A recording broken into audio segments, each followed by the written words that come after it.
All right, what's up, everyone? Welcome to the spoiler portion of the Star Wars Episode 8, Last Jedi. I'm assuming that you guys already, saw the film. We'll try to be brief as we can and go into the important points that happen throughout the film. Mm-hmm.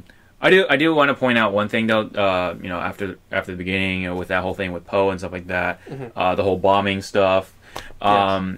I kind of want to point out that Leia is trying to tell him you can't take keep taking these risks and stuff like that, blah blah blah. Trying to tell him a lesson and stuff like that. Mm-hmm. But the second the First Order comes in with their fleet, mm-hmm. He's just like, permission to pretty much fuck them up, and then he's permission to blow stuff up or something like that. Yeah, something like that. And then Leia's just like, yeah, granted. Yeah. So I was like, oh, okay, all right. Yeah, I was like, he just got demoted, and then all of a sudden she's like, okay, yeah, go out there. Yeah, I was like, okay, all right.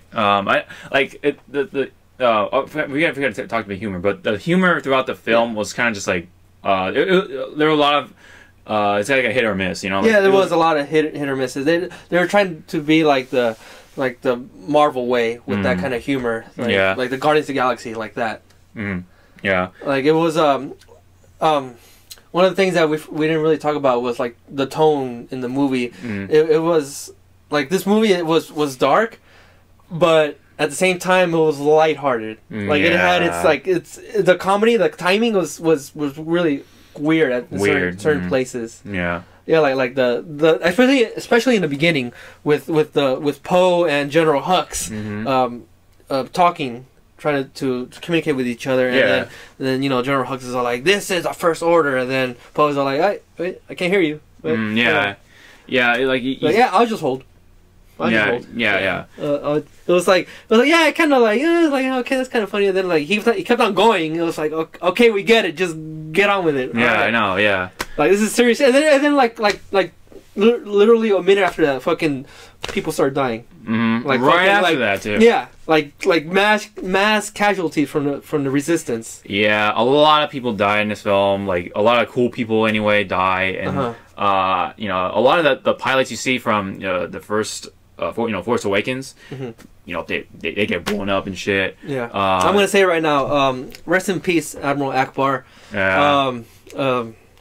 Even though he didn't have a lot of screen time in the Return of the Jedi or in the Force Awakens, he was a legend in the Star Wars. In the fan base at least, and a lot of fans liked him. I myself, I thought he was cool. His iconic. Saying it's a trap. No one's ever gonna forget that. But I didn't like the way they handled his death. No.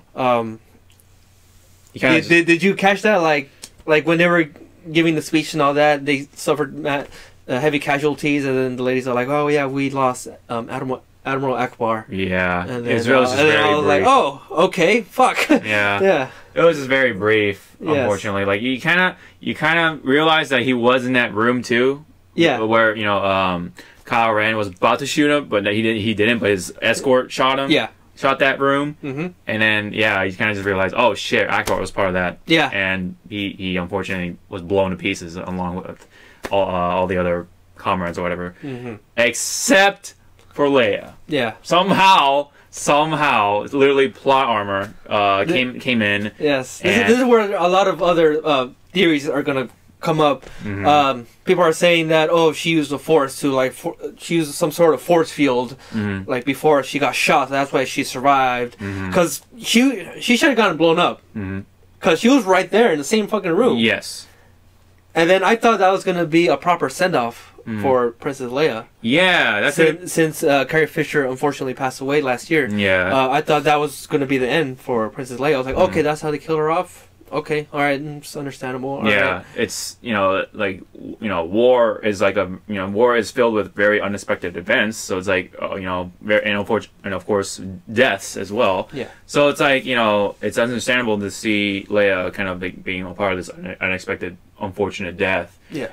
It's all just part of war. Yeah. But Then comes the fucking stupid ass plot armor with the force, with her using the force, and all of a sudden, she was freezing up too. So she was like, look, it seems like she was dead. Yeah. And like that scene went on for pretty long. Yeah. So you think, okay, moment of silence, she's dead pretty much. But all of a sudden, her fingers waggle a bit. I'm like, what the fuck? And all of a sudden, she's like, okay, she's alive all of a sudden, and now she's flying like Superman back to the ship. Yeah. Oh my god. Did you cringe in that part? I kind of did. I was like, too. what the fuck? I was like, what the hell's going on? What is this? I was like, what? Yeah. What? What? I know. Like, I don't... That to me was not Star Wars. No. Like, there's one thing I would say about this movie. This movie, one of the things why I gave it a 7 out of 10. Yeah. Is that to me it didn't feel like a true Star Wars movie. It did not, no. Because there were quite a few parts that was really not Star Wars enough. Like especially that part with the Superman Leia. That part it didn't get to me. I wasn't convinced by it. Yeah. Even she has a force and all, but I'd never played any video games or played a comic book. I mean, read a comic book or read any books of people having that kind of force power to be able to breathe in space and be okay with it. And I don't know anything about that. And here's the thing, like, people kind of would expect Leia to be, kind of force sensitive just because she has the Skywalker name. She comes from Anakin or whatever. Yeah. But if you actually look into the laws of the Force, or look into the actual lore of the Force, the Force isn't like a genetic thing. The Force is all around you. According to that universe anyway. Yeah. It's all around you. It includes balance. It's some they explain it in this movie. Yeah. So I don't know. Supposedly, it's not about the midichlorians. It's about the little bacteria in your bloodstream, whatever, as they did in the prequels. But there's a lot of conflict now in the lore of Star Wars. Yeah. So, do the midichlorians exist, or is it a spiritual thing that they first brought up in the original trilogy? So I think I don't know. I think what's going on is that of course the Force is all around you. Yeah. But if you don't have the means of being sensitive to it, you can't use its powers. You can't use the power of the Force. Of course, Luke is sensitive to it, so he can use power. Same with Rey. Yeah. It's nothing. It has so basically it has nothing to do with genetics. So and I guess that's where the midichlorians come in. Like if you don't have the midichlorians to be sensitive to the Force, you can't use the Force. So maybe that's where the midichlorians come in. Like, okay, so you have this many, this many, so that means you're this sensitive to the Force. Because Anakin came out of nothing. Yeah. Like, he had no dad. No dad, no mom. Dad. The mom, but it was just a miracle birth. Yeah. Like, out of nowhere. There's theories out there. This is not even official or canon or anything, but people are saying theories that, Darth Plagueis was the one that is the real father of Anakin, and he's the one that gave birth to Anakin. He's the one who made Shmi Skywalker, Anakin's mother, pregnant. Yeah. By putting some sort of evil force powers in her. I don't know, dude. He probably had like some kind of human disguise and fell in love with her at some point, or made her fell in love with him, and he fucked her or whatever, and then he just left. Man, this is like Darth Sidious was saying to Anakin in Episode 3. Darth Plagueis the Wise. He had power to create life out of nothing. Yeah, and bring back people who die. Yeah, from the dead. Yeah, from the dead. And all that is just mentioned. You never ever see Darth Plagueis in any of the movies. No. So I mean, we're just gonna have to take George Lucas's word for that and just believe in the miracle birth. And which brings us here with who the hell? Why in the world does Rey have force powers? Yeah. I think it just has to do. It's just random. Like she just happens to have the midichlorians, I guess, to be sensitive to the Force. Yeah. And in fact, probably have as much midichlorians as perhaps Anakin or Luke, whoever. which explains why she becomes so powerful by the end of the film. Yeah. For what she is, I mean. Yeah.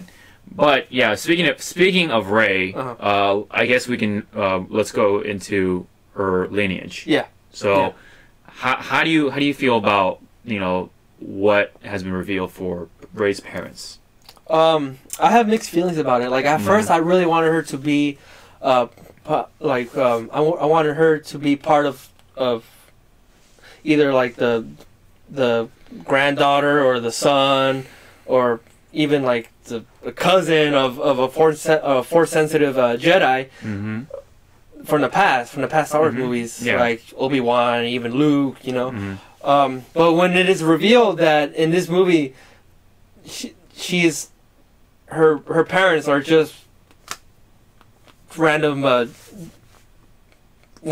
just junkies that left her on Jakku for money or for beer or liquor, whatever they can go gamble or whatever the fuck. And she's pretty much her parents are pretty much nobody, and that's why I'm wondering, okay, why does she have these force powers then? Yeah, so like I said, it's the force is not anything genetic. It's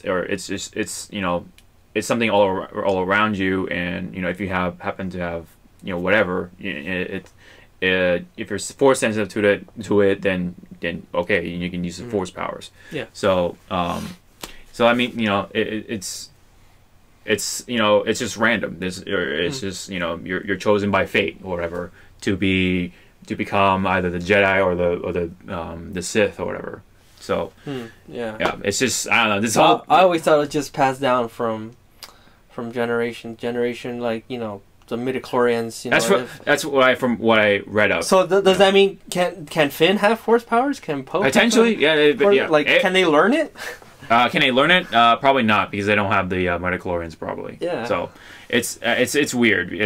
Maybe like for people who are already force sensitive, they can pass that down to their children. But at the same time, like because it is random, like it can happen to anyone. Like like we said, it happened to Rey. It happened to Anakin. It just I don't think it really. Maybe I don't know. Maybe I'm thinking that she's also a part of a product of a miracle birth, some sort of miracle. Probably, birth. But even though she did have both a mother and a father, but I don't think they had nothing to do with being Jedi or Sith, or I don't even think they have the Force. Oh yeah, of course, yeah. Because they straight up said in this movie, her parents are junkies. They're nobody. Yeah.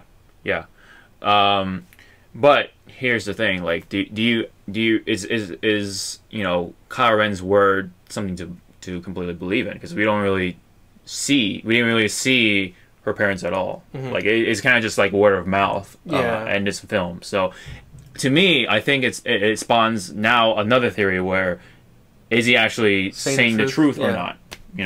He could be trying to manipulate her to just join him. Yeah. To rule the galaxy or whatever. Because maybe we'll get to that later. But I believe Kylo Ren was just trying to use the power of words to just sink it into her head. Yeah. To join him.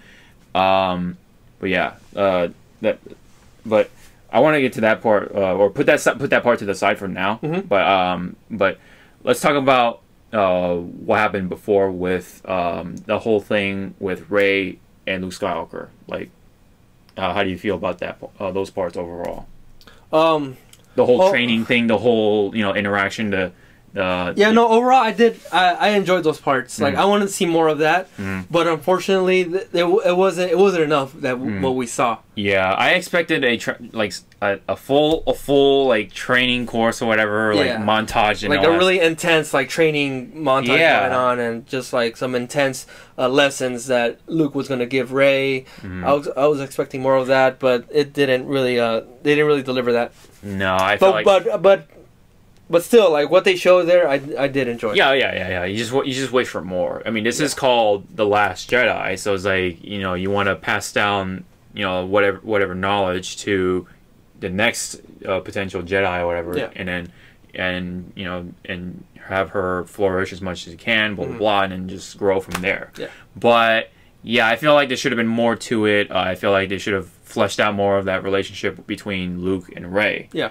I thought, I mean, at least like even the very beginning of their interaction, or whatever, with her holding up the lightsaber, and he like just takes it and just throws it. Yeah. You remember that part? Yes. I thought that part was funny. That was part. That part was funny. I like that. Yeah, because he was holding his father's old lightsaber. Yeah.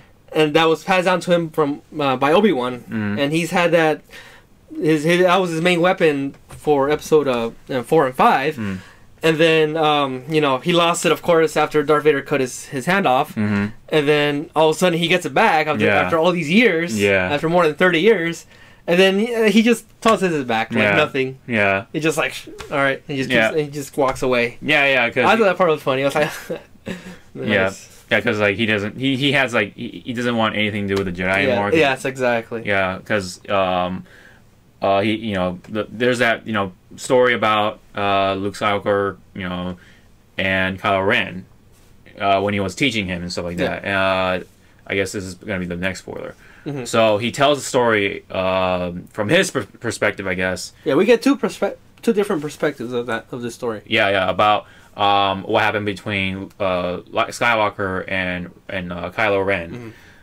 So Kylo Ren, apparently he had something within him growing, like a darkness or something. Yeah, this was dark side. He had too much of Vader in him, of dark side. Yeah, and that was growing within him. So Luke Skywalker, he just because he was just so afraid that this Kylo Ren is gonna become like the next Darth Vader or something like that, or just he's gonna fall to the dark side. He's just such a threat that he went as far as to actually go up to him in his sleep and was gonna try to murder him. But at the very last second, he hesitated. He didn't want to do it. But unfortunately, Kylo Ren wakes up to Skywalker with the lightsaber in hand, thinking that he was going to murder him. Yeah. So shit hits the fan, and then he defends himself and brings down the temple, whatever he was. It was a little hut. It was a little hut. Yeah, brings down the roof, collapses on him, and from there, I think everyone else knows what happens with the rest of the students, and of course Ren. What happens to him? Yeah. Very, very tragic story. Yes. Which is why Skywalker wanted to, exile himself to, what was it, the first temple or something like that of the Jedi or something like that. The island. The island. Yeah, that's where. Yeah, the first Jedi temple. First Jedi temple on that island, but it's weird because there was a bit of a plot hole there because the reasonings became like conflicting, or just it was very conflicting. Yeah, very inconsistent. Yes. Like in the first or in Force Awakens, they're trying to find the map and stuff like that to find Skywalker. He put obviously that means Skywalker put that information or whatever somehow, right? Yeah, he put out that information. It was R2 into R2. And then finally they find him and stuff like that, but just to hear Skywalker saying, "I want to die," so that's why he's here. So it's like, wait, he don't want to be found. He just wanted to stay there and die. But he put out the map anyway. So why is there a map? Why did he put out the map? Yeah, why did he put out his location? If he didn't want it to be, if nobody wanted to find him, if he didn't want it to be found by anyone, why did he create the map then? Why did he put the map in R2? Yeah, so there's there's a number of inconsistencies that happen in this film because it's directed by Rian Johnson. What's his name? Rian Johnson. It's a totally different director. Totally different director. But still, he should have done the studying and stuff. I mean, he was a great director, but in this movie there were some things because he also wrote the movie. He was the sole writer of the whole Last Jedi, and there were some things that were very conflicting, like the characterization of Luke Skywalker. Yeah, in my opinion, this is not the Luke Skywalker that I know. He wouldn't just straight up go out and murder his family member. Yeah, even if he does have a dark side. Yeah, he would he would try to reach out to him and try to convince him, like he did with his father, with Darth Vader. Yeah. As he did in Return of the Jedi. So it's like, yeah, it's been 30 years, and more than 30 years since then, and I understand people age, people, change, and all that, but it was very, to me, it was a shocker, honestly. Like, I was shocked that he would want to kill his own family, and without telling his sister, his best friend, Han Solo, he was like, no, I'm going to straight up kill you. Yep. I'm going to straight up kill your son. I'm not going to tell your parent. I'm not going to tell my sister. No, I'm just going to fucking kill him. Yeah. And to me, that I was like, wait, what? That's not Luke. Yeah. Like, why would Luke do that? I mean, it shocked me. Like, holy shit. It really shows how much research that director did.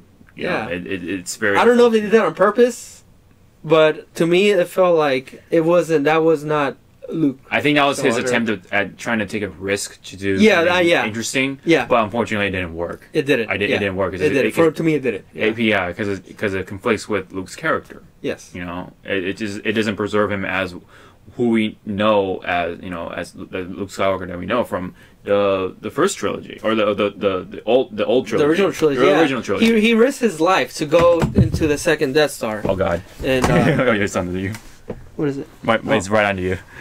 My bad. Technical difficulties. Yeah.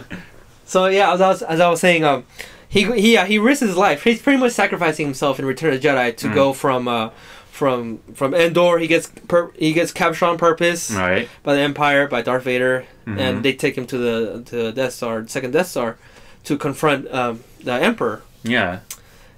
And he does all that to try to convince Darth Vader to be good again. Yeah. And at the same time, he wanted to get rid of the Emperor. Yeah. And he almost dies. He almost straight up fucking gets murdered by the Emperor. Yeah. But he knew he had a lot of faith in his father. And his father was able to redeem himself. And yeah, he was able to kill the Emperor and be like, no, fuck you, that's my son. And sure enough, Luke was right. Yeah. Luke was right all along. And Darth Vader turned good. Yeah. Before he passed away. And that's Luke Skywalker. Yeah, like, yeah, that he's a good guy. And then in The Last Jedi, he's just gonna fucking straight up murder his nephew now. Yeah. To me, that's like, wait, what? Yeah, I know. What? Like that. Still, like as I was saying, yeah, okay. People change over the years, but that's pretty like intense. Like to want to murder your own family member just because there's dark side in him. Yeah. Like, why not just do the same thing as you did with your father, with Darth Vader, and try to convince him? You know. Yeah. He was still young. Yeah. He was still Ben Solo. And instead of trying to talk into him, Ben, let's have a talk. You got to do this and that. Yeah, I'm just gonna straight up kill you. Yeah.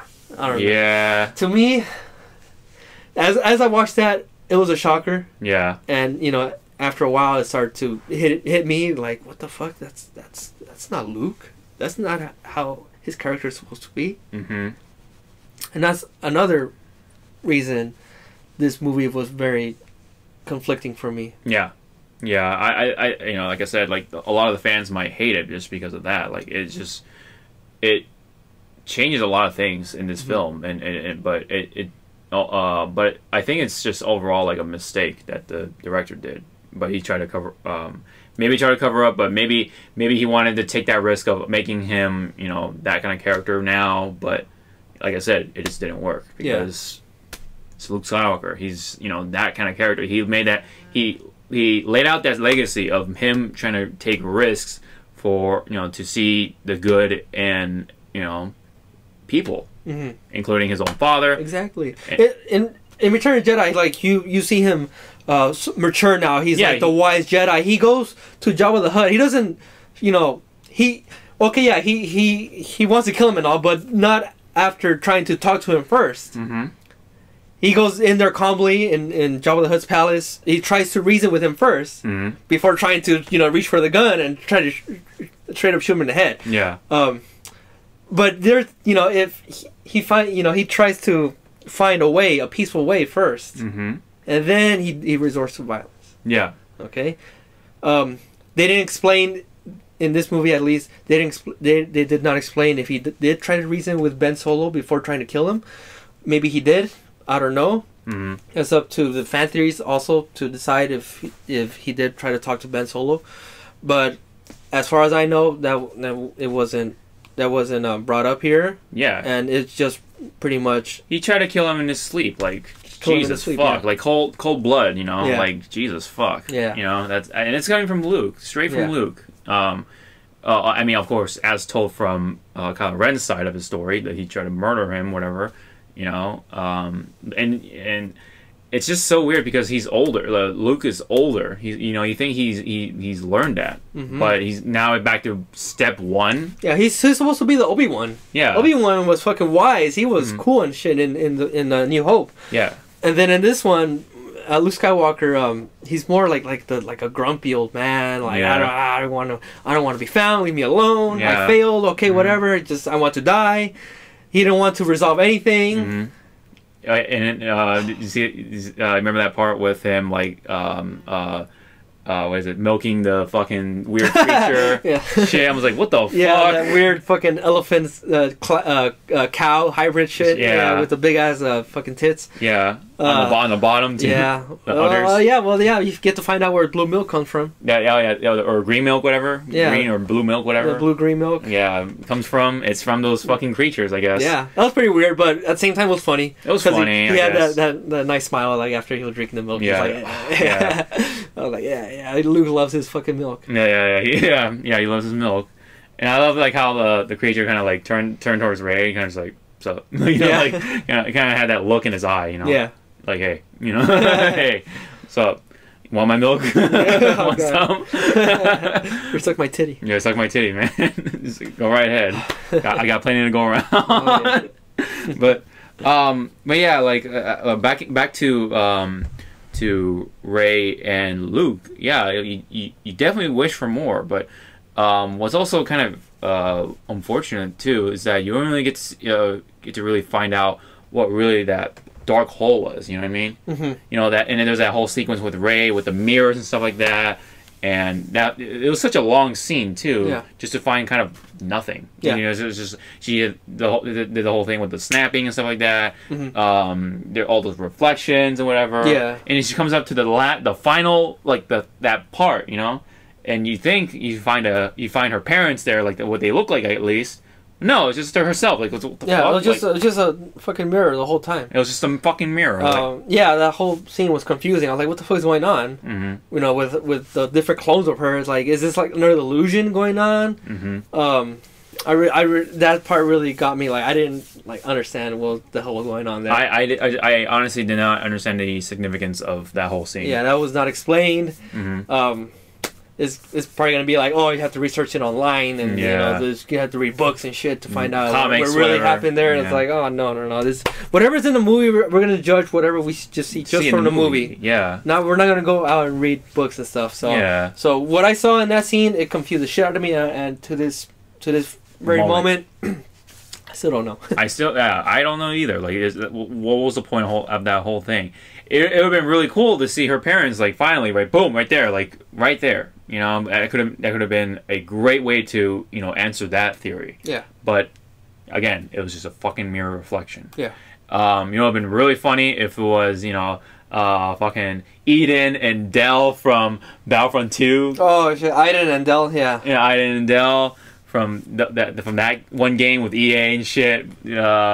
That would have been really funny because it kind of like spawns that theory too. If you played Battlefront 2, spoiler alert, I guess. But fuck it. Who gives a shit? Who gives a shit? Yeah. Anyway, so there's that whole thing about the whole scene at the end with Del kind of getting his mind fucking tapped in by Kylo Ren, and then they talk about a daughter, right? Like some sort of child. Yeah. And then Eden is out just somewhere.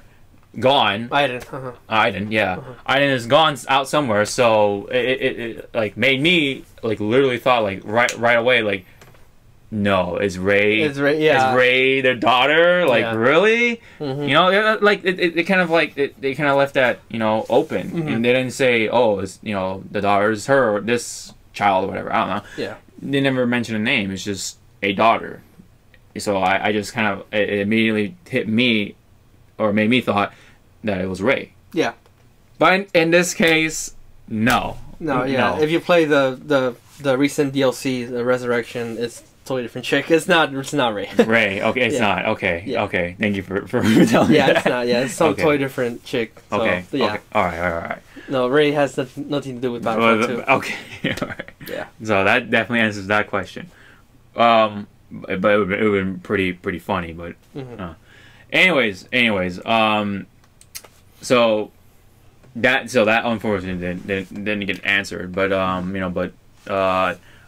there was that whole plot subplot going on with Rey and Kylo Ren. Yes. They were able to connect somehow to the Force, you know, supposedly. And then it's weird because, you know, there's one part where, you know, Rey's by the ocean, you know, the waves are hitting and stuff like that. Kylo Ren's right there. Even like they even had throw in a little comedic moment with him shirtless. Yeah. And she's like, just put a shirt on, man. Like, Yeah. put a Put a shirt, towel or something. Put Yeah. a towel or something. Yeah. Yeah. He's like top, half naked or whatever. Yeah. He had like I felt like that wasn't necessary, but okay. yeah. I guess they were going the Thor Ragnarok route. Yeah.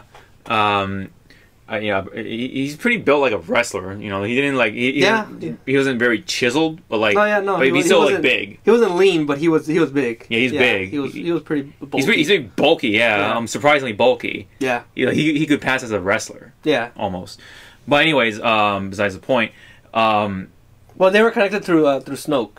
Yes, Snoke but was the one who connected them. But it's weird because, you know, he felt the water, like the water was on his hand or whatever from the ocean. Mm-hmm. So you think like there's something, you know, there's some weird shit going on. But yeah, like Yeah, you he said, also felt the blaster when Rey shot the blaster. yeah, he felt the He blast. felt like, oh, like, what? Yeah, but I guess it was, you know, was his name Snoke? Uh-huh. Snoke all along. He was able to, you know, bridge between Kylo Ren and Rey to bait her to, you know, so that she can come and try to talk to Kylo Ren to convince him to, you know, come to the light side or whatever. But but Snoke used that as bait to kind of have him bring her to him and to have her join the dark side or whatever. And then, but obviously she didn't want to join. Couldn't Snoke, you know, obviously Snoke knew where Rey was, so couldn't Snoke like go to where they were on that planet and just straight up like murder them? Bring the whole fleet to Luke and Rey and just murder them right there? Like that's another plot hole right there that I thought. That's another plot. Yeah. It just might have just fucking ended right there. And that's it. End of movie. Right, in the movie. There you go. Last Jedi gone. You know, there's no more Jedi. That's it. First Order is gonna take over everything. And then just hyperspace back to the Resistance fighters and kill them off too. yeah. But yeah, I guess we can lead into what happens to Snoke. Okay. Yeah. No, we were pretty much there. But like it's so Kylo Ren brings Rey to Snoke after the whole mind bridging thing. Whatever. Well, she goes on purpose. She goes there on purpose. On purpose. She does the whole Luke Skywalker in Return of the Jedi thing where she wants to get captured on purpose to meet with Snoke. And trying to convince Kylo Ren to come back. Convince Kylo Ren. Yeah. So there's a whole thing with him trying to, you know, convince her, but she doesn't want to, so he's just trying to slowly kill her or whatever. And then you know, has her in that Force thing, and then turns her around to Kylo,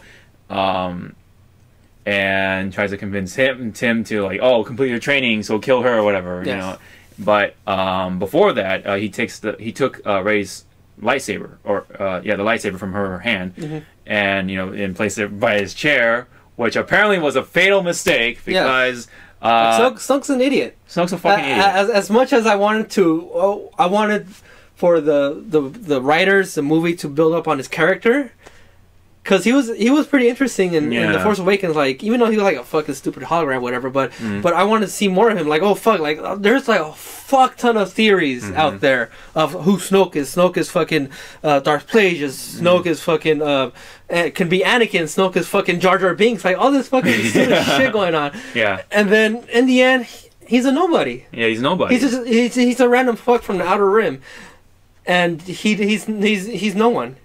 He's just some random dude who has force powers. Yep. He's also out of nowhere apparently. Could he still beat Darth Plagueis? I don't think so. I think that theory is debunked. He's a nobody. He just has randomly has force powers, and he's a fucking idiot. He's a fucking idiot because he can't sense the fucking lightsaber turning right next to him. And fucking he feels. He's right the fuck there. Like, he knows what's going on, but he doesn't react to it. Like, he thinks, oh yeah, Kylo Ren is going to listen to me. He's my apprentice. He's my faithful apprentice. He's going to do whatever I say. And nope, he gets fucking chopped in half. Like Darth Maul. Except he's dead for sure. He's dead for sure. Because, you actually had to see him, like, his body or whatever. Yeah. Like, it was cool and all. Like seeing that, like his death was pretty gruesome. It was pretty awesome. Like that was another big risk, because this is still a Disney movie. Well, this is a Disney movie, so for them doing that, like fucking decapitations and fucking mutilation and everything, it was pretty surprising to see. But his whole death, it felt off. Like it was just like, wait, what? He's dead already? Yeah, it was such a boner kill. Like, because there's this whole build up with who he was. Like Force Awakens does like a really good job building up, starting all the lore and stuff like that, setting up for some things, including him, Snoke. Well, now just like that, he's gone. He's just all that just down the fucking toilet, literally chopped in half, just on the floor. He's now a fucking corpse. That's it. Yeah, that's it for Snoke. Unless, I think in the back of my mind, he could have just been a puppet for someone else, but for someone who even is more powerful. That's another theory. There's going to be a lot of fan theories going on. Like I said, it answers some theories, but it just spawns more theories now. I've heard theories that he's like Snoke. He's so he's not as dumb as people say. He's actually really smart, and people say that because he wanted to die. He knew what was going to happen. He knew that Kylo Ren was going to turn on him. And he wanted to die on purpose, so he can transfer his fucking soul to Kylo or to someone else. Yeah, and people have been saying that, and I'm like, well, oh shit, I don't know. Yeah, that can be true, I guess, but fuck. I don't know. Like at the same time, okay, is this really the end of Snoke? Who knows? Can he be reincarnated to like maybe another fucking being or into Kylo? Since Kylo's the new supreme leader. Yeah, so like there's that whole thing with the Force ghosts or whatever, like the ghosts. You see with Yoda, you see with Obi-Wan, Anakin, Anakin Skywalker. If you've seen the special Blu-ray bullshit. Yeah. But anyways, you see this ghost, so it's possible for Snoke to take on that form and just try to manipulate Kylo Ren from there, like try to Yeah, well, the thing is, the Force ghost only Jedi who are trained in that can be able to use that power, because the Emperor, he had Force powers, but he can't be a ghost because he's a Sith. Yeah. Unless somehow Snoke in the past learned that ability, but I doubt that. Yeah, I doubt it. I'm pretty sure he's gone for sure. So like I said, it spawns a lot more theories from there. It answers some, but it just spawns way more. Yeah, and including, was Snoke really the bad guy? Is he really the big master of all this? Yeah, after this, you're supposed to believe that now Kylo Ren is the main bad guy, is the main supreme leader. I think it's he's just a puppet. Like Snoke was just a puppet to someone else, like someone else out there. Interesting, yeah. That can be a possibility. Yeah, otherwise, if this is really the case, then it's like really like that's such a boner kill for all this setup from Force Awakens. Yeah, and for the time being though, he seemed pretty powerful. He was able to, go into people's minds and bridge them together and shit and all that stuff. And No, but no. Unfortunately, Rain Johnson, whatever the fuck his name is, Ryan Johnson. Ryan Johnson, just couldn't. He just couldn't, make that piece of lore just flourish. Instead, he just has him killed off. Yeah. And he had a lot of possibility with Snoke, and he didn't. He didn't jump into that opportunity. We didn't even we see nothing at all of who he is. He doesn't beyond that. Oh, he's from the Outer Rim. That's it. Is he an alien? He's a fucking ugly fucking shit. Yeah, I mean, he looks human, but at the same time, he's not. Like, what happened to him? Why is he all fucked up? Yeah, exactly. There's so many questions still unanswered too. So it's oh god. And now that he's dead, it's like, well, that's it. You know, unless the next episode's gonna have a lot of flashbacks, then okay, whatever. But for now, it's like, really. This is supposed to be a time to answer, questions well, who Snoke is, and what's gonna happen, who Rey's parents are, blah blah blah, whatever, But unfortunately, this movie just handled a lot of that poorly. Yeah. Very poorly. Yeah. So. But after that, after Snoke dies, whatever. Yeah. Stupid. We get one of the best parts in the movie, in my opinion, which is the fight with. Rey and Kylo versus his guards, because they have a little team up, which I thought was fucking tight. I was like, even out loud, I was like, what the hell? I was like, oh shit! Yeah. It's like, damn, this is fucking badass. And that whole fight scene, that made the movie for me right there. I was like, this is a Star Wars right here. This is the shit. Like, this is even beyond Star Wars right here. Like having a fucking bad guy and a good guy team up and fight against the guards. Who also had fucking not lightsabers, but they have really powerful weapons that can deflect lightsabers. Like that was fucking tight. That was cool. Yeah, especially the conclusion to that fight too. Like she threw the lightsaber and then he just activated it. Just like that. And then just you see the big ass hole and shit and just. That's it. That was That was a clean finish. Yes, it was literally a clean finish. Very well choreographed fights, and it was just it was good. I think that fight. Oh my god, that fight was really good. Yes, it's in my opinion, my favorite scene in the movie. But unfortunately, fucking Kylo Ren is like, join me, and we were gonna take over the fucking galaxy, and it's like, oh fucking. He took the same exact words as Anakin said to Padme in Episode 3, join me and we can rule the galaxy together. Yeah. Oh, like, whoa, what? I feel like Johnson took too many notes from the prequels instead of the actual what people liked from the other good Star Wars movies. You know what I mean? For a second, I thought he was gonna join the good side now. Yeah. For a second, oh fuck, we have Ben Solo back. Yeah, we have Ben Solo, and then we get to see who the real mastermind was, and the big fucking Darth whatever Plagueis or whatever finally comes to reveal himself. Yeah, but we were fooled. We were completely fooled, and he goes back to his old ways, just like that. Just like that. As much as I like Kylo better in this movie, that's a big drawback here, of his character. He went back to his old ways. We're just gonna have to live with that. He's a new Supreme Leader. Yep. He's gonna be the new main baddie in Episode 9. Maybe I'm guessing he will be. Yeah, he'll definitely be one of the main baddies of Episode 9. Yeah. Along with Hux. Hux. Who reluctantly is second in command for Kylo Ren. Yeah. So yeah, that's it's pretty much the setup for who the bad guys are for right now, at least. But I still think that there's someone still out there really being that big mastermind, the big Darth Sith Lord or whatever, Darth Plagueis? Maybe Plagueis. Plagueis still out there? Plagueis? I don't know, man. I wait until we see the trailer, dude. What if we hear some mysterious voice whoa, who the fuck is this? Who's talking? You know?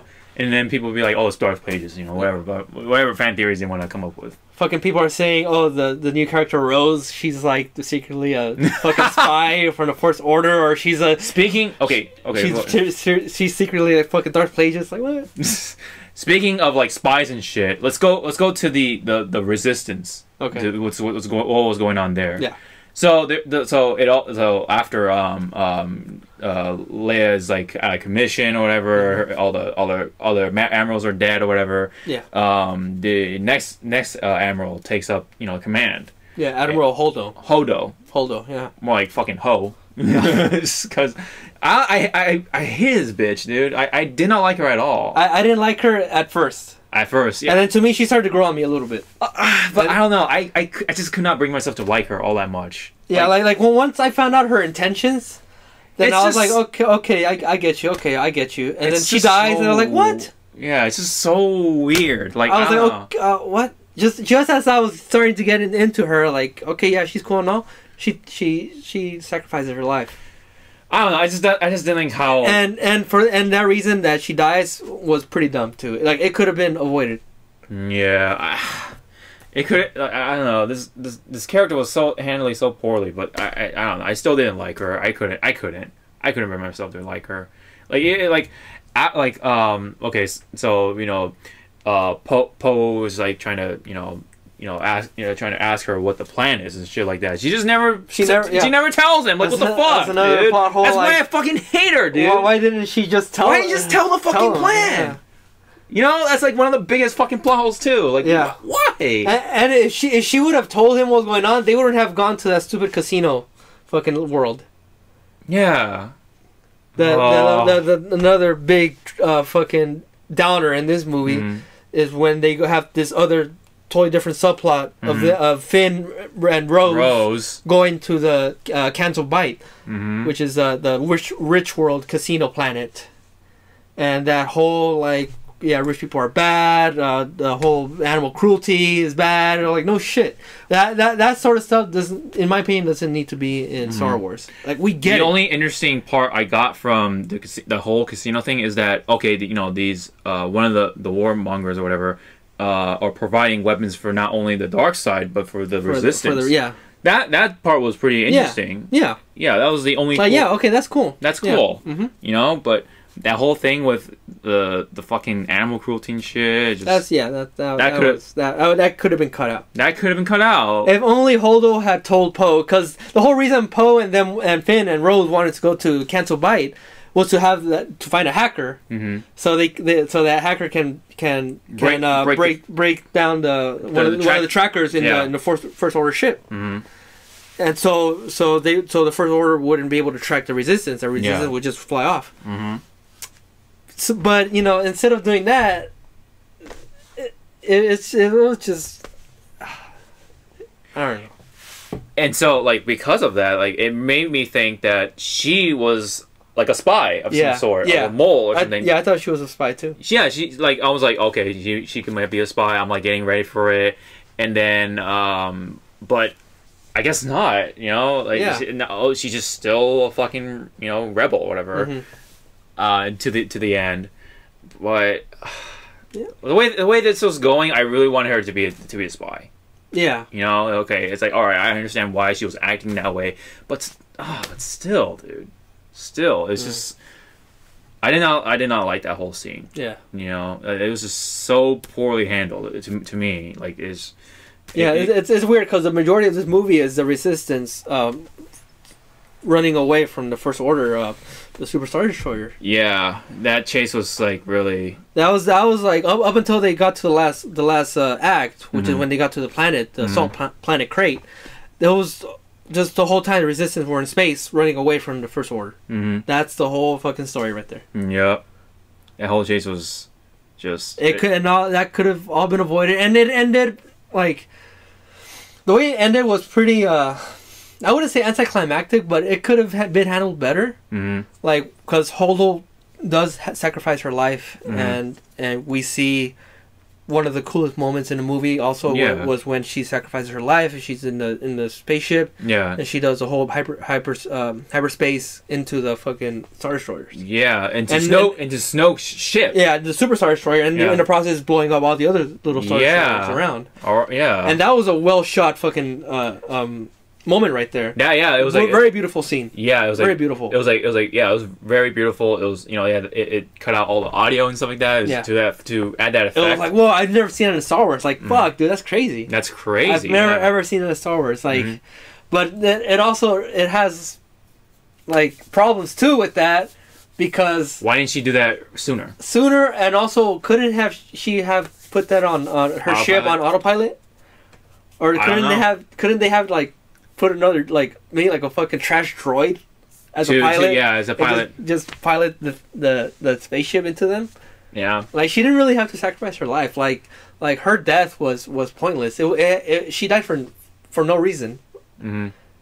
Like her death had a reason. Yeah, the resistance got away. But no, they could have added someone else. You know, like it could have been completely avoided. Like it was completely unnecessary for her to die. Yeah, like this is Star Wars. Like so you're telling us that ships in Star Wars they don't have autopilot?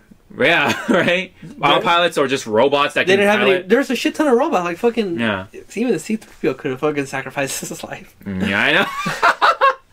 Yeah, that could have been the next character from the legacy Star Wars to die. I guess. Yeah. Like perhaps that would be of assistance. You know, like that could have been kind of cool actually. Like after all the annoying shit that he's been putting people through and like his character and all that shit. You know, it's weird that he doesn't have his red arm back.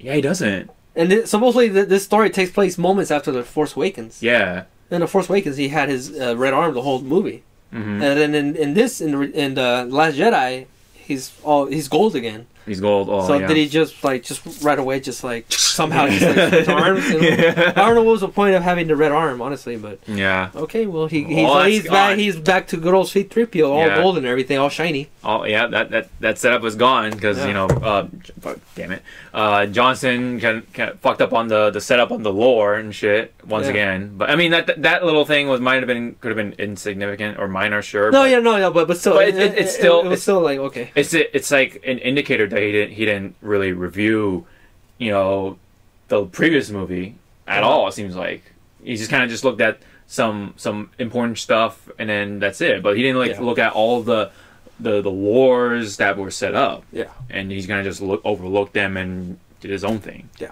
So, but yeah. Anyways, but that moment though was really cool though. The whole hyperspace into the ship and complete dead silence. Like I was in awe. I was like, oh, everyone was in awe too in the theater. Like even the kids and stuff like that. They were pretty silent.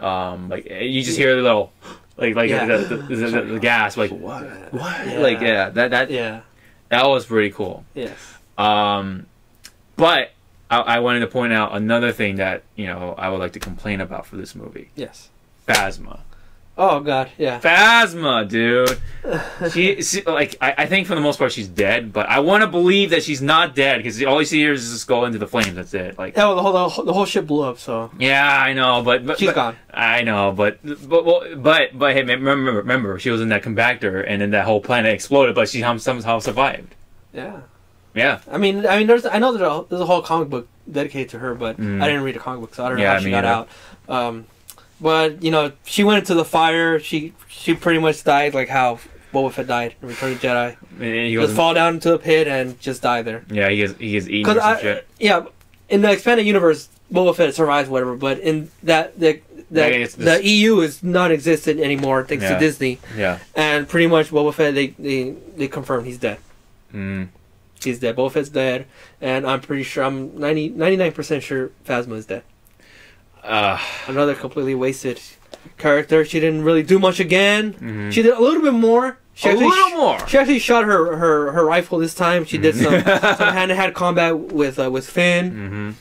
And the spear. Yeah, it was pretty underwhelming. It was cool seeing them fight with the staffs and everything, but it was just the whole thing where Phasma finally knocked Finn out and Finn fell, and then all of a sudden he's alive and he just like knocks her face out, and then and then you see her eye, a little bit of her face, and then she just like there, and she's like, and then Finn's like rebel scum. I don't know the exact exchange of words going on. She was just calling him scum, and then he's like, oh, I'm rebel scum. Rebel scum. Yeah, or some shit. I'm okay. Yeah, that I was like, okay, you know, that's how you're gonna A conclude little, that it's battle. a little too, a little cheesy there, but Yeah. okay, I get it. Yeah, yeah. But But then yeah, she's just lying there, and then Everything collapses. Everything collapses, and then she falls down. The fire. as the ship splits apart. And yeah, she's gone. Yeah, That's it. That's it. That's all you. That's all you see of her. it's such a big ass waste, dude. Yep. She was so fucking cool. She was laser proof, dude. She was bulletproof, whatever. Mm-hmm. You know, the only stormtrooper with chrome armor, dude, that can reflect the fucking or deflect the fucking laser. Yeah. And just like that, gone Yeah. once again. So you're telling me that her armor can deflect lasers, but somehow it doesn't protect against like the fucking staff, whatever the shit was. Well, it's a melee weapon that could crack shit. I don't know, man. Yeah. Right. Yeah. I don't know.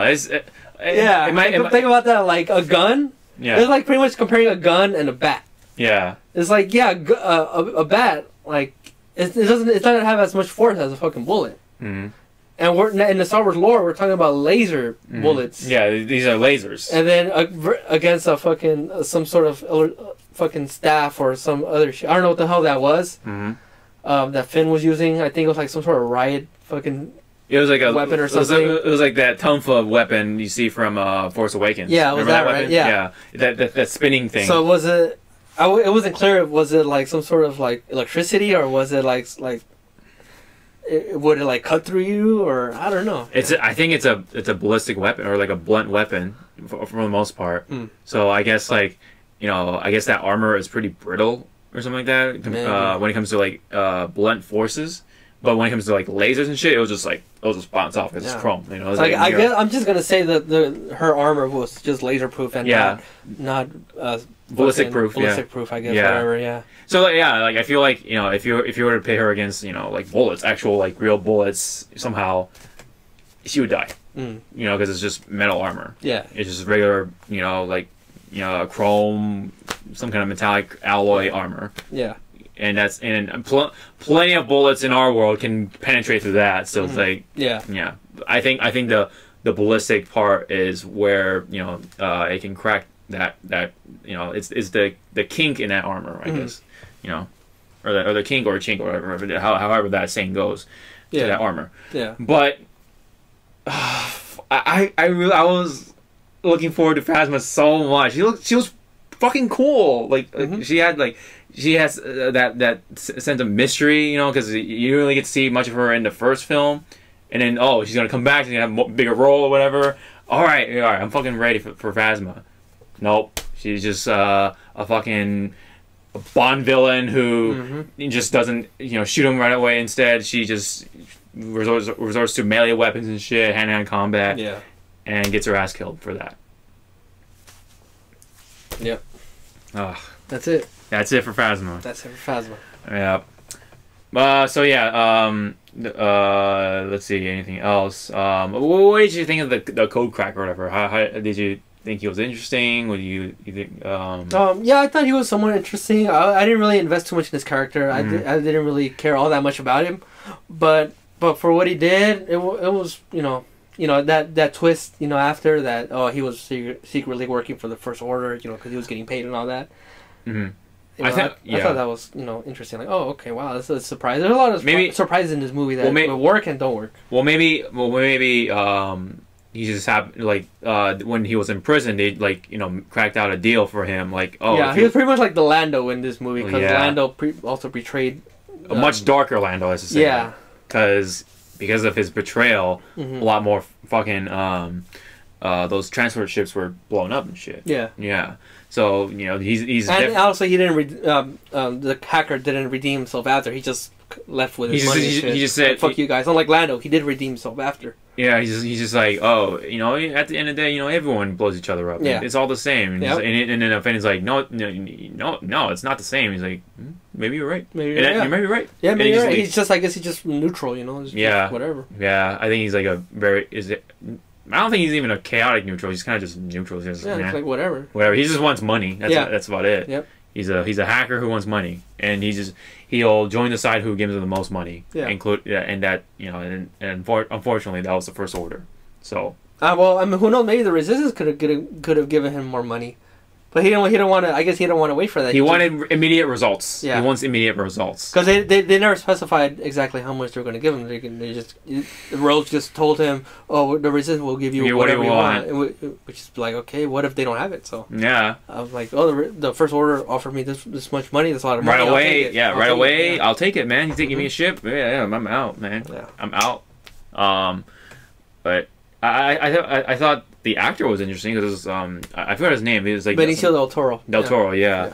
I think that was a pretty interesting cast for him, but yeah, they didn't really, I didn't really do too much with it other than he has a stutter. I think he's like a drug addict or something. I don't know. Maybe I don't know. He could have been. He had a stutter. But that's about it. Yeah, that's about it. That's like the only, I guess, other interesting thing about him. He was trying to act like cool, Yeah, I don't know, man. It's just a lot of things that could have been a throwaway, but they happen anyway in the film. Yeah. Trying to think of anything else. So yeah, we talked about the whole animal cruelty thing. Remember what's her face? She is from the bar. She had like the goggles and shit. She had Maz Kanata. Kanata, yeah. Yeah. She told him about the flower and shit. Like, you can find this guy or the code breaker or whatever on this planet, and he's wearing the fucking lotus or whatever, the flower. And then so they finally found him, and then he's never ever seen again. Exactly, yeah. Like, what the fuck? You know? Like, that's another fucking bad thing about that whole casino scene. Like, it's like, okay, whatever happened to him? Yeah. They finally found him. Oh, but they get taken away, and that's it. That's literally all you can see. We never really find out like if he's actually a code breaker or not. He can actually do shit. Yeah. He just found him just gambling with a girl. That's it. Yeah. Some girls. Yeah, that whole casino scene was pretty poorly written, poorly directed. Mm-hmm. Just that one. That's that one middle part. It was too long. It was like over way too half long. An hour. Way too long. Going on, and they could have done without all that. Yeah, and then then they picked up this guy, so we're just like, they're just like, oh, okay, I guess we'll take it. We'll take you instead. And like, okay, like, all right, well that whole thing with the Lotus thing or whatever was just nothing. All right. And yeah, it's really funny. We don't get to see her again throughout the film again. She's just like fighting. No, that's it. Yeah, it's just like she's just in the hologram, and that's it. In the hologram, just she was like fighting someone in the bar or some shit. That's it. Mm-hmm. Yeah. Yeah. That's about it. a lot of things just didn't. A lot of unnecessary things were just happening in this film, including that whole thing with the fucking Vice Admiral Hodo and the whole casino scene and that was such a CGI fest. It was a lot of including the opera singer and shit. I don't know, man. It was just goofy. It was very goofy. Mm-hmm. But I guess we can now get to the big old climactic battle. Yeah, is really when they go on the crate. Yeah, mm-hmm. Yeah. I thought that whole part was pretty cool. Mm-hmm. I liked it for the most part. When they go on the speeders, the red sand and everything. It gave off a very it was such a visually interesting part. Yeah. And there they got that from the Empire Strikes Back Battle of Hoth with the whole white scenery. Instead of snow, it's a bunch of salt. Yeah, with the red ground and stuff. Yeah. Them setting up the turrets and everyone in the trenches, they're getting ready to fucking fight. Mm-hmm. Yep. What did you think the whole thing with Rose and Finn though? Remember because there was a part with Finn. He's about to sacrifice himself. He's going to be a hero. Yeah. But all of a sudden, Rose just crashed their fucking ship and it almost died. Both of them almost died. The whole Finn Rose thing wasn't. It didn't convince me. It didn't. I wasn't interested at all in her character. I have nothing against the actress. I thought she was fine, but the character, the Rose character, I did not find her interesting at all. She was shoehorned. Yeah, she was. She felt very shoehorned, very forced. Mm-hmm. they wanted to have a love interest for Finn because everyone's saying that Finn is gonna be with Rey. Yeah. But no, they didn't want that, so they wanted to just introduce like, another random chick in this. So there's a fucking weird love triangle now, I guess. Yeah. But for right now, like we don't know, like we don't know what's gonna happen to Rose in the next movie. She could die or whatever. She could. Yeah, I thought she died. After she could have died right there, like after she crashed into him. Yeah. And that whole thing with the fucking giving Finn a kiss and then passing out or dying, whatever. I thought she had died there. Yeah, like even Finn was like, "What the fuck?" Like at that moment. But but she's apparently still alive. She's unconscious, but apparently still alive. She's still alive. Yeah. So, but yeah, going back to the Finn almost sacrificing himself. I thought the moment was fucking pretty intense. Yeah, it was like I was like on the edge of my seat, like, oh shit, is he really gonna die? Mm-hmm. Like, cause it was like getting close to the fucking beam shooting at him, and he's like, okay, I'm ready, yeah. And then fucking Rose comes out of nowhere and crashes into him. Yep. Which could have been he could have died anyways. I know. Like they both could have fucking been killed right there. Mm-hmm. So I mean, she was pretty careless there, but in the end, they both survived somehow. Somehow. And then also another thing, like they were right in front of. After they crashed, they were right in front of the walkers. Mm-hmm. They didn't shoot him down. They could have fucking shot him, no? No, right? they could have shot him. Unless they didn't fucking give a shit about them. Yeah, they're like, yeah, all right, let's just focus on the gate. Focus on the gate. Fuck them for now. They could have fucking. They were so close. They could have just fucking stomped a little stomp, like boop. Yeah, and then just go back to the position, like all right. All right. Yeah. But it's Star Wars. There's a lot of inconsistencies, even in the original trilogies, plot holes and everything. Yeah. So I mean, it's just little minor things that people like to nitpick and stuff, but that's how Star Wars is. You're gonna have to accept it. Yeah, man, it's just Rose herself. Like I just totally did not give a shit about in the end. Like she just. Like I said, she's very shoehorned. She doesn't really offer anything interesting other than she was the sister of one of the the ace pilots of the X-wing, and she was pretty cool. Like from Force Awakens, I want to see more of her, but she dies from the very first assault and the first part of the film or whatever. Yeah. With the bombing. With the bomber, yeah. She was one of the bombers. Yeah, she was, and then of course she was the one bomber who was able to land the bombs on the dreadnought, and apparently. I think she was just a bomber. I don't think she was in the Force Awakens. No, I think she was the bomb. She was the. She was the X-wing. I think she was. I don't think so. I think she was a. I think that was the pilot. I think this was a totally different pilot. Because you have X-wings and you have bomber pilots.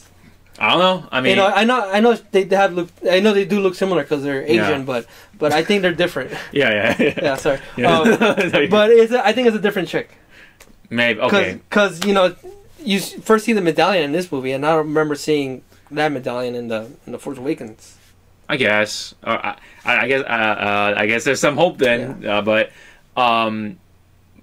unfortunately, like there was that part where Kylo Ren went into that part of the ship and he fired the missile, and then it blew up all the other X-wings. Yeah. Including Poe's the black and orange.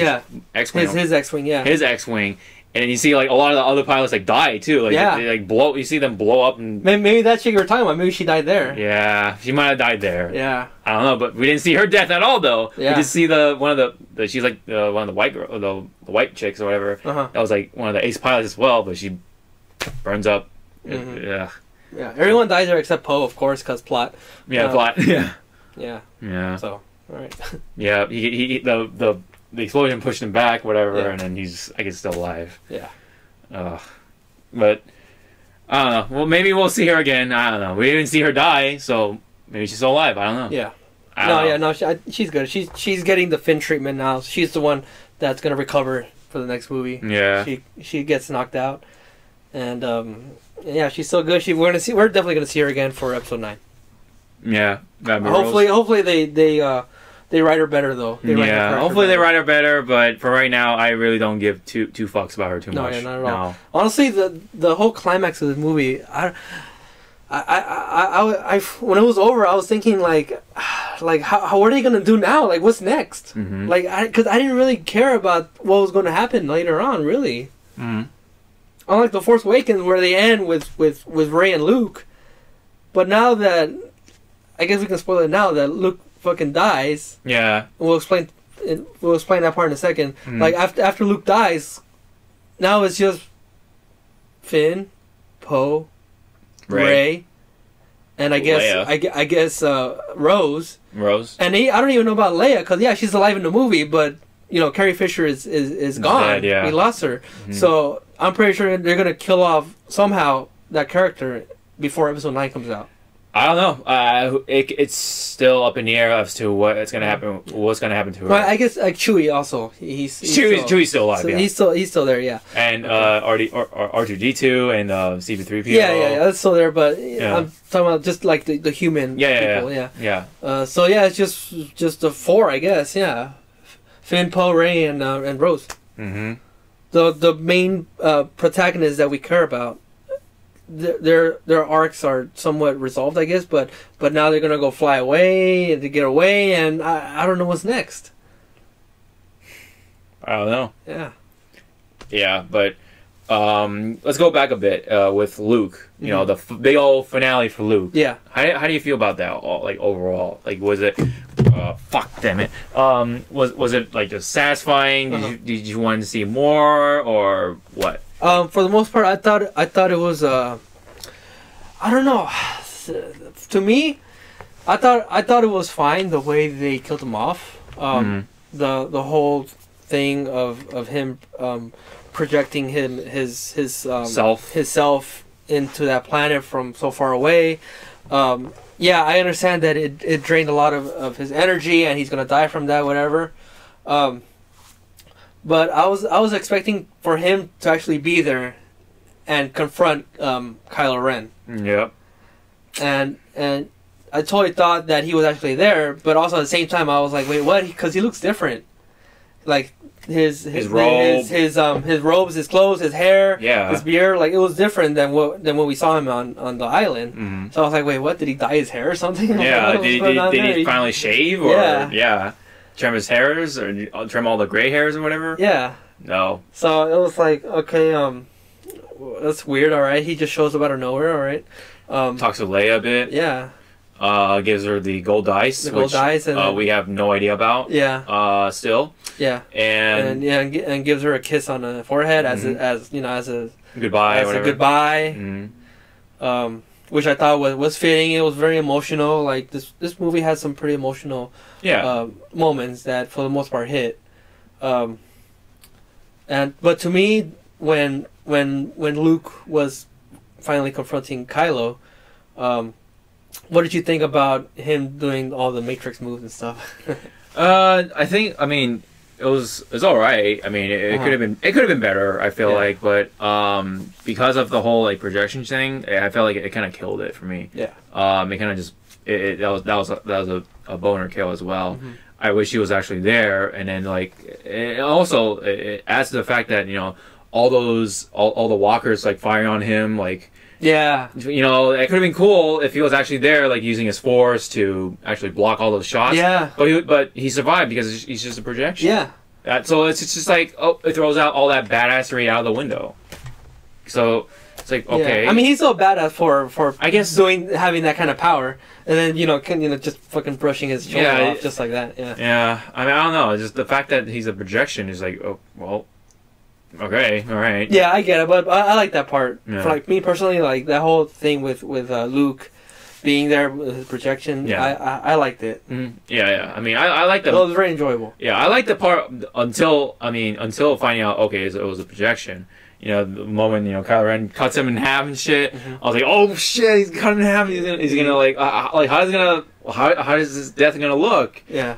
And he's just like, oh, he's still there. Like, wait, what? Yeah.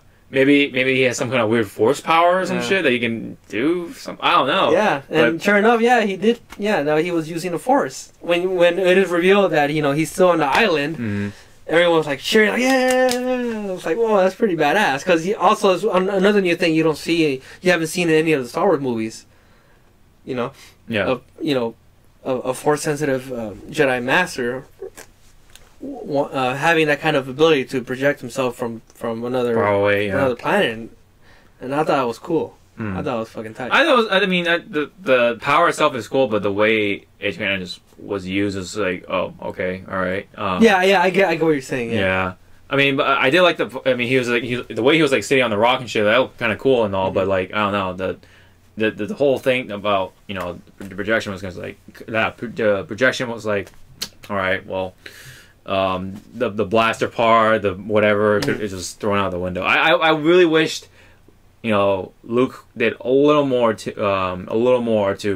it is his finale because so you want to see more from him. Yeah. Like maybe he could have like just flick his finger and all the walkers just fall over and shit. Yeah, like, I mean, because he is supposed to be the all-powerful Jedi Master. I wanted him to do more things. Yeah. I wanted him to use the lightsaber to fucking obliterate the walkers and actually fight Kylo Ren, and maybe he was gonna cut off one of his limbs or something. But nope, he wasn't there actually. No, he wasn't. He was just there to stall time, so the resistance, what remained of the resistance, to escape. Yeah, I kind of wish his finale was a little better, but yeah, and then after that, of course, he loses all his energy and he dies. Yeah, he fades away. Yeah, but before that, I didn't get too emotional in his death, but at the same time I did, because they did play his theme from A New Hope with the binary sunset theme, the all famous theme you always hear in Star Wars, and to me that was like, oh fuck, damn, that was like that hit me hard. I understand that part. Yeah, like I wasn't like about to cry or anything. But it was like, it hit me. I was like, oh shit, like this is it. Like is he gonna die? And sure enough, he fades away. He fades away. Really, I really thought that they're gonna pull off what they did with Vader and Obi-Wan Kenobi. Like, remember, that battle in the hallway or whatever. Yeah. Vader just slashed him and he just the rope falls down. Yeah, I thought they were gonna do that too. Yeah, like I literally thought this was gonna happen. I was like, oh, he's doing shit. He's like, oh, doing the fucking limbo and shit with the Matrix. I was like, oh wow, he's pretty. I guess he's pretty fit for an old man or something. But surely enough. I don't know. Maybe he could have still actually been back and shit in his real form, but I don't know. Who knows? Yeah. But to me personally, I know a lot of people didn't like the idea of Luke dying, but to me it was a fitting end. I was expecting Luke to die. It's just like I was hoping for a better finale. A better finale. Yeah. For Luke. Yeah. Like you could use more of his force powers or whatever. Like he can at least push. So use that push for the walkers or whatever. Like tip them over, domino effect or whatever. You can see Hux once again like being on the short end of the stick. Like he's like whoa and shit. Like, it's like you see him getting his ass kicked around and shit like throughout the film. Oh yeah. Like and even like in the very beginning of the film, he's pretty much in the prank call. Very much like he's like what. And then even like one of his like his what do you call his one of his soldiers or whatever? I think he was like cracking up or something. He's trying to like hold in his laugh or something at Hux. And then you see him get choked by Snoke, and then he gets fucking beat up by fucking Kylo Ren. Also gets fucking choked by Kylo Ren. Yeah, so he's like that guy. He's like the punching bag or whatever. Yeah. Oh yeah. Yeah. So I want to. He acts so tough, but deep down inside he's a little bitch. Yeah, he's a bitch. Yeah, but it's pretty fun. I like that kind of character. I think he still fits. But anyways, I just want to see more from Luke. That's my takeaway from it. Yeah, same. I did expect a different. They played it very, very safe for Luke. Like, all right, the whole astral projection thing. Like, I don't know. Yeah, they could have done different, but in the end, when that whole scene of him looking out in the sunset, the two suns, just like in A New Hope, that callback right there. I like that part too. That got me. That was a really, really pretty scene. But if you can think of it from another perspective, like maybe Luke is too old or something. Maybe he actually wasn't, you know, he knew that he wouldn't be able to do all the cool shit that we think he's gonna do. Yeah. You know, he's too old, so the best he can do is the astral projection, you know, to stall time. Yeah. Maybe that's why he did it, you know, that maybe that was the reason for it, but you know, like, you know, yeah, for me though, I wish for something better though. Yeah. You know, like and here's another thing I want to talk about. His X-wing. Remember, it was underwater. Mm-hmm. You see him. You see that shot right there. Boom, right there. What happened to what else? You know, what else is there to it? Like, why do we see that X-wing like underwater? Other than, well, it's out of commission, whatever, maybe. But I wish Luke would have, you know, bring it up again, just like he did in what was it, Empire Strikes Back or something? Yeah.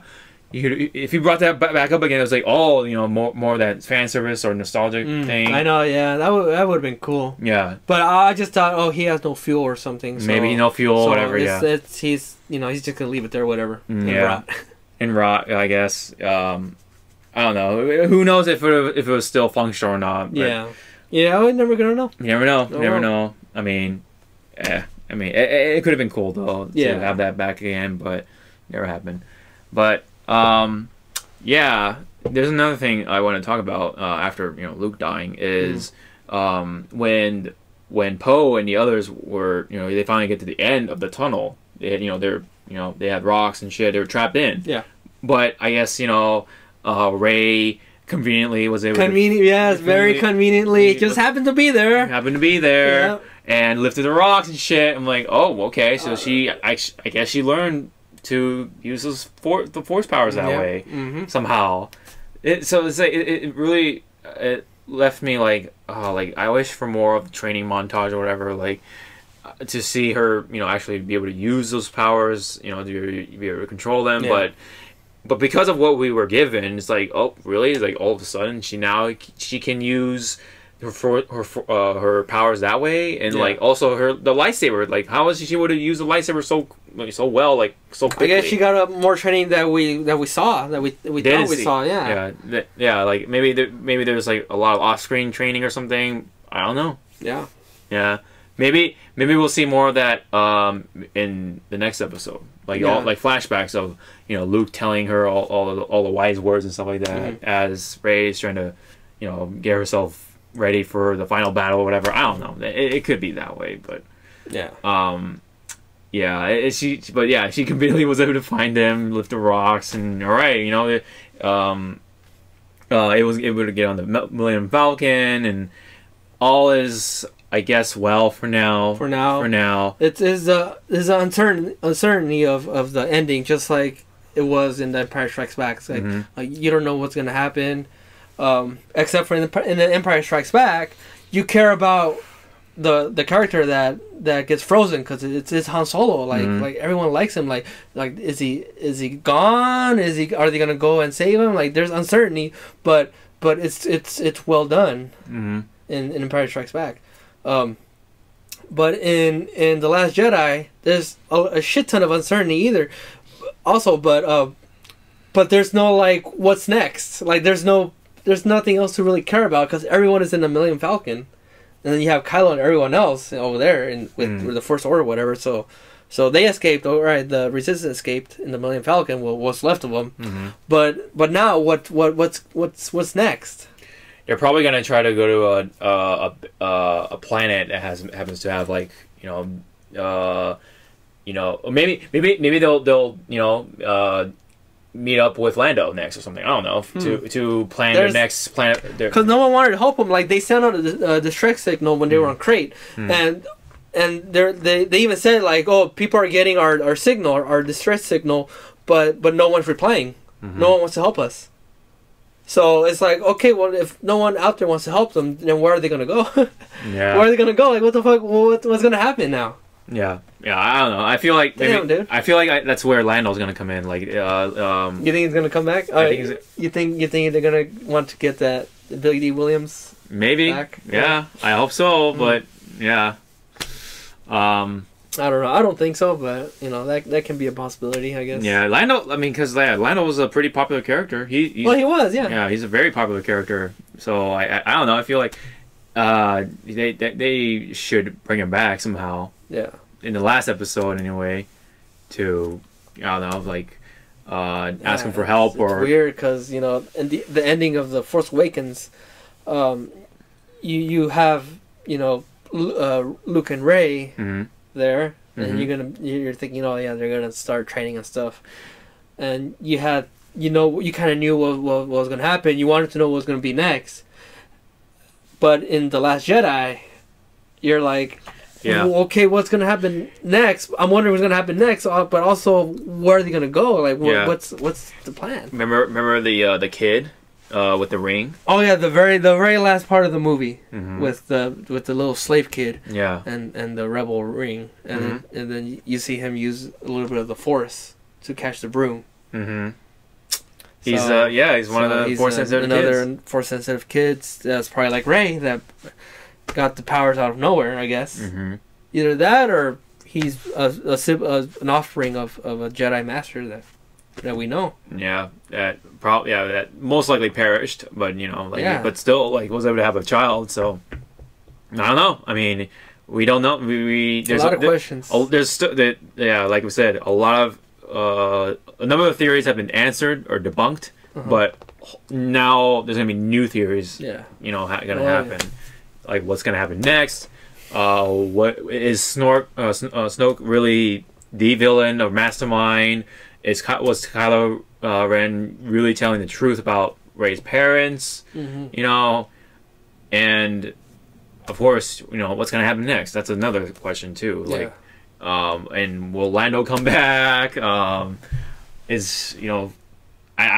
want to keep thinking that Phasma is still unknown, like not KIA or KIA. Yeah. I don't know. It's I don't know.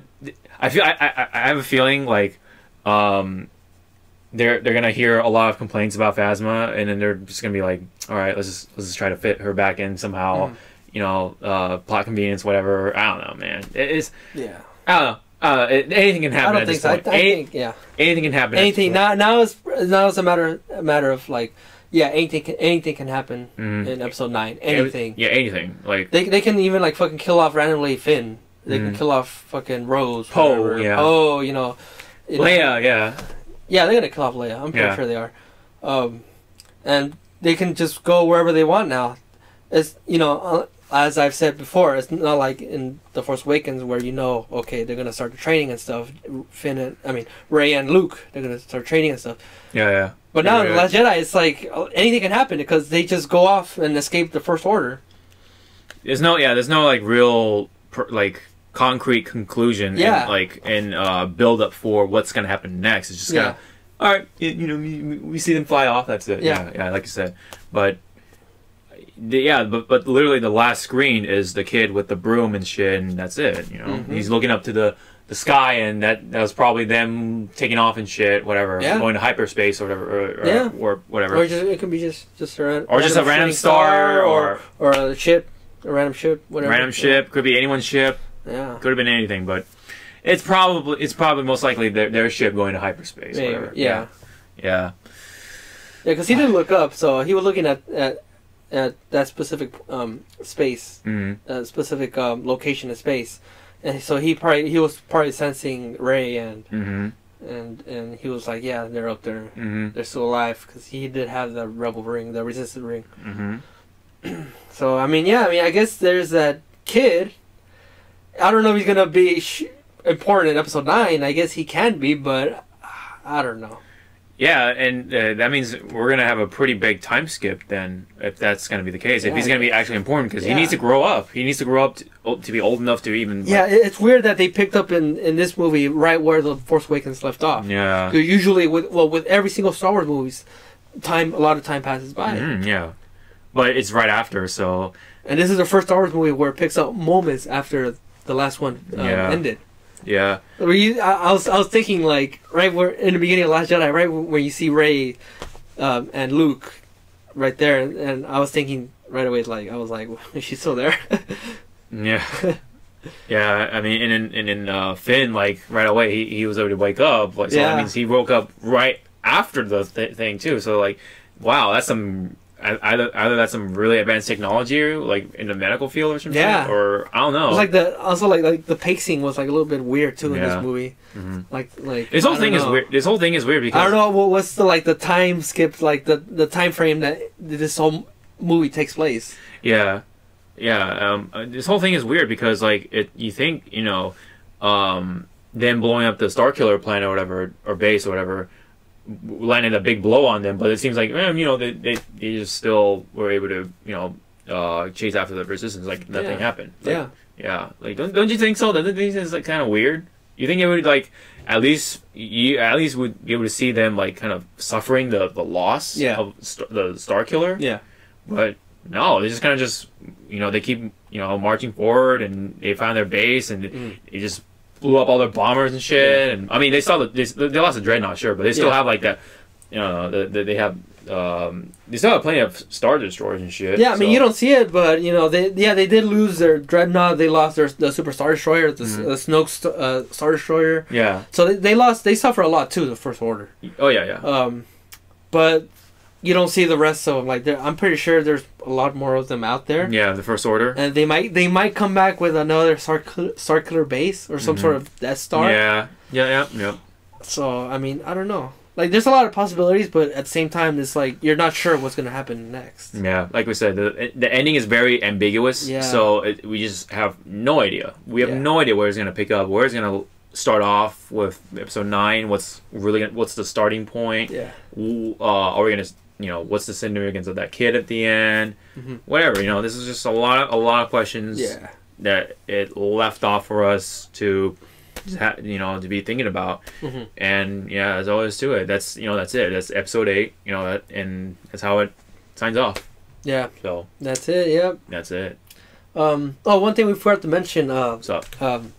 We get to see Yoda come back. That's right. In puppet form. Yeah, it's really weird. It was interesting. But I'm glad they went that way because the last time we see Yoda. In Return of the Jedi, because if we're following the timeline, the real timeline, he would have to look like what he did in Return of the Jedi, as opposed to the prequels where he's all computer.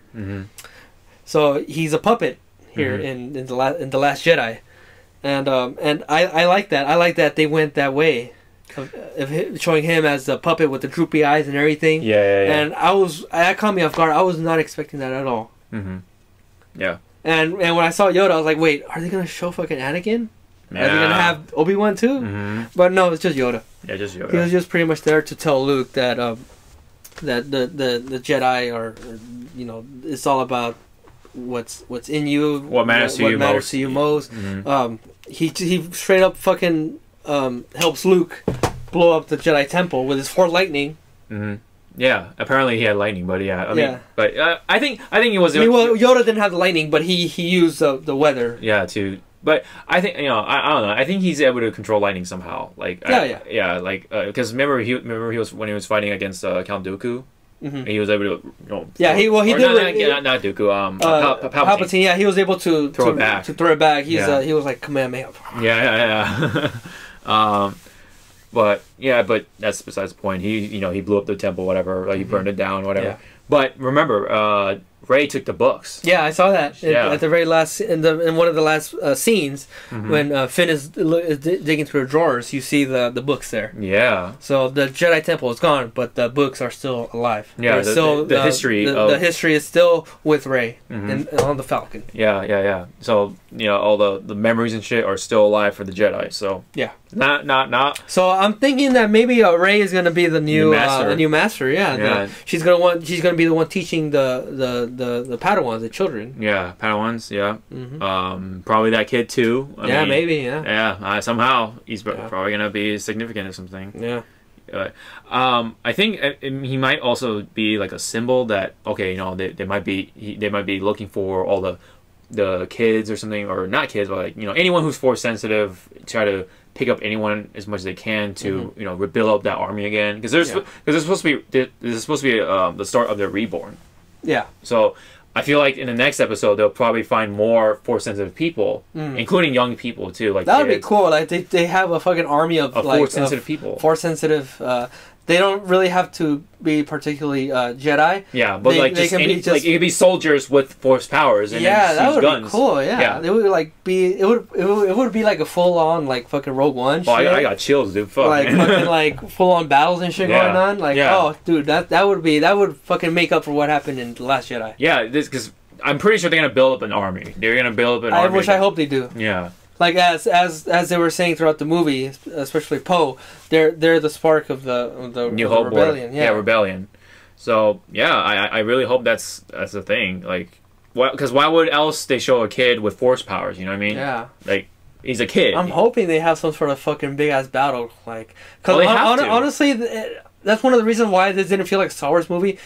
Yeah, there was an action and stuff, like the action was well done, but the battles weren't really there. It didn't feel like a Star Wars battle. Yeah, you're right. Minus, yeah. I mean, minus the last one, like the very last like trench battle or whatever. Yeah. That was like, the only like big. But even that, the speeders, I thought they were gonna have like a full on like fucking full on like Hoth battle and shit against the walkers. Yeah. But no, they didn't. I don't think they even shot blasters against the walkers. Right? No. They were just dodging the fucking bullets. They were just trying to like hold off. Yeah. Yeah. Against. So I mean, yeah, I was a little bit disappointed in that part, but it was still well done. It was still well directed. Yeah. But and the only space battle that really occurred was in the very beginning. Very beginning, yeah, that's it. Right. Yeah. That's it.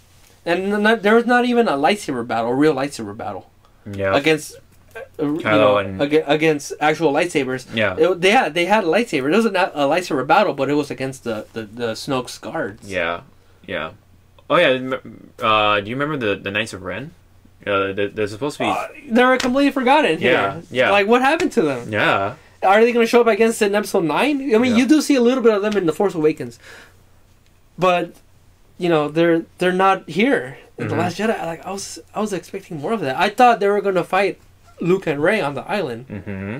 Like that's also one of the theories that people were saying that Kylo and his knights, they were going to find Luke and Rey and go to that planet and try to kill him, and they're gonna have this epic fucking battle, lightsaber battle. But nope, never happened. Nope, no, never. So happened. I'm guessing they're gonna save that kind of battle in Episode 9. I think it's gonna be Kylo and his knights versus Rey and her Padawans, her Padawans, her or new students. army. Yeah, all the force sensitive people and stuff. They gotta fucking do something badass in Episode 9. They have to really make up for what happened in The Last Jedi, because there was a lot of things that were let me down in The Last Jedi. Mm-hmm.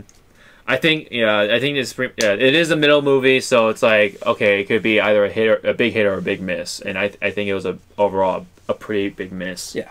But it still gets a 7 out of 10 from me anyway, because it's still enjoyable. It's at least okay. Yeah. At least. There were times where I thought about it a lot, and there were times where I wanted to score this movie a 6 out of 10. Mm-hmm. There were times I would give it an 8, and then eventually I settled down for a 7. Yeah, I was thinking of giving it a 6 out of 10 at one point, but 7 was like the absolutely highest one. You know what I mean? Yeah. But at some point I was gonna give it a 6 out of 10. But that means technically that means I enjoyed Justice League more than this. Yeah. No, absolutely not. I enjoyed this more than Justice League. Yeah. So they at least get. I think I gave that a 7 out of 10. So that means they got the same score. Yeah. But I still enjoyed this movie more than Justice League, because the good moments are really good. So yeah.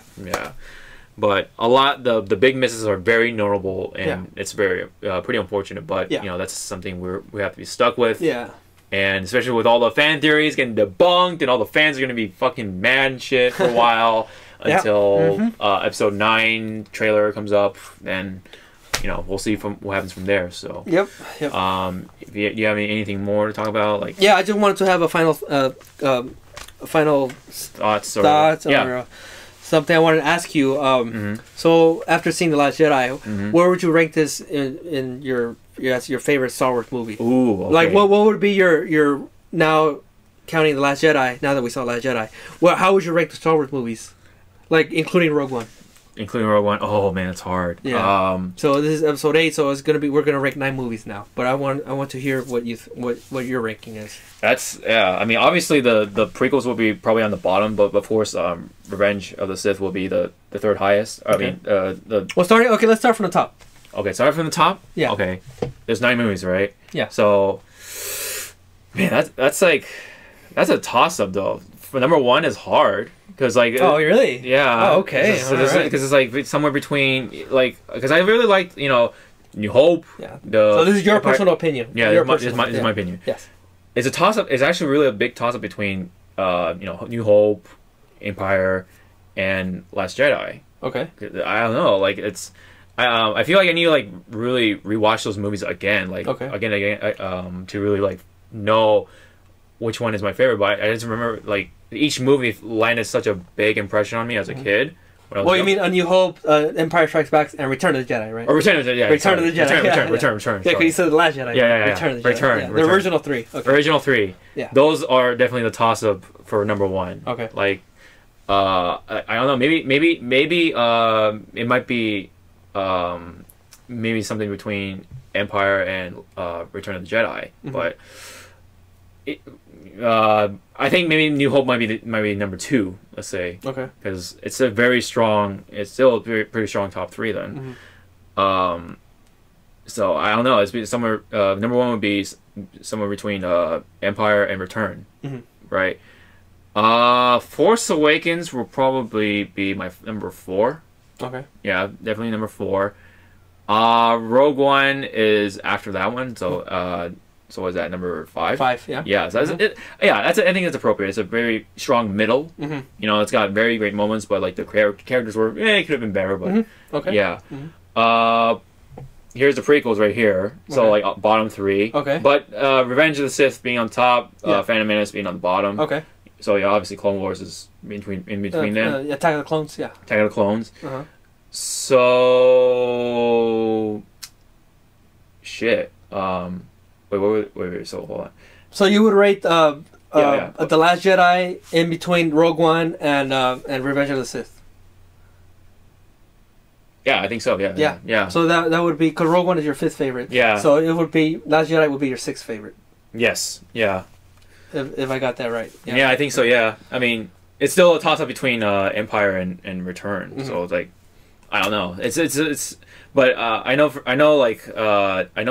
Last Jedi would be probably either number 6 or 7. Let's just say. So hold on. Let me try this. So I Phantom, Clones, Revenge, and then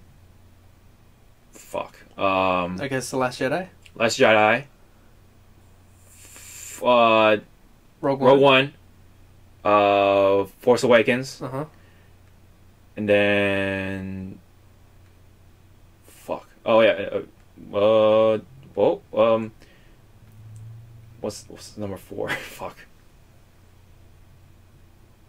Shit.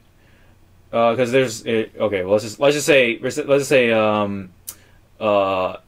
say Empire Strikes Back is number 1 for now. Okay. And this is New Hope. No, Empire. I like Empire better. Oh, okay. Empire. Yeah, Empire better than New Hope. Yeah, so Empire, New Hope, and then Return of the Jedi. And Return of the Jedi right here. Oh, your number 1 is number 1. Return of the Jedi. Return of the Jedi. All right. And then Force Awakens. I guess. And then Rogue One. Last Jedi.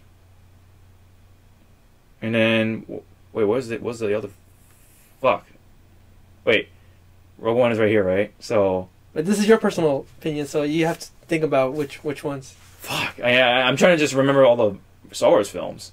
I know the prequels are on the bottom for sure. Okay. Yeah, I don't know between 6 or 7 or whatever. Okay. Otherwise, but I think for the most part, Last Jedi would be my 6th or 7th film, favorite film of all time for Star Wars anyway. Okay. So, what about you? Definitely my top favorite Star Wars film is you got Empire, and then below that is A New Hope. Below A New Hope would be Rogue One, my 3rd favorite. Oh, okay, yes. okay. And then below Rogue One is Return of the Jedi. Return. Okay. Below Return of the Jedi is The Force Awakens. Okay. Below The Force Awakens is Revenge of the Sith. Uh-huh. And then The Last Jedi, Phantom Menace, and Attack of the Clones. Oh, right. There's 9 films, right? Yes. Okay. I thought there was 10 for some reason. Yeah. So, okay. Yeah. Yeah, if you want, you could list that in the video if you want. Yeah. So, let me try that again. Hold on. It's Return, Empire, New Hope, Force Awakens, Rogue One, Last Jedi, and then the prequels. Okay. Okay. Yeah. So, yeah. Revenge of the Sith being the top prequel, I guess. Yeah. Okay. Yeah. So yeah. And then Clones, and then the bottom is Phantom Menace. Okay. Well, that's pretty much it for me. Then. Yeah. Okay. Cool. Okay, that was kind of hard. that was really hard though. All right. Because especially between Empire and Return of the Jedi. Yeah, it's fucking hard. Yeah. But yeah. Anyways, hopefully I don't know what the 9 film was, or the 9 episode 9, right? So yeah, episode 9. That's that's pretty much the last episode of the trilogy, new trilogy. Yeah.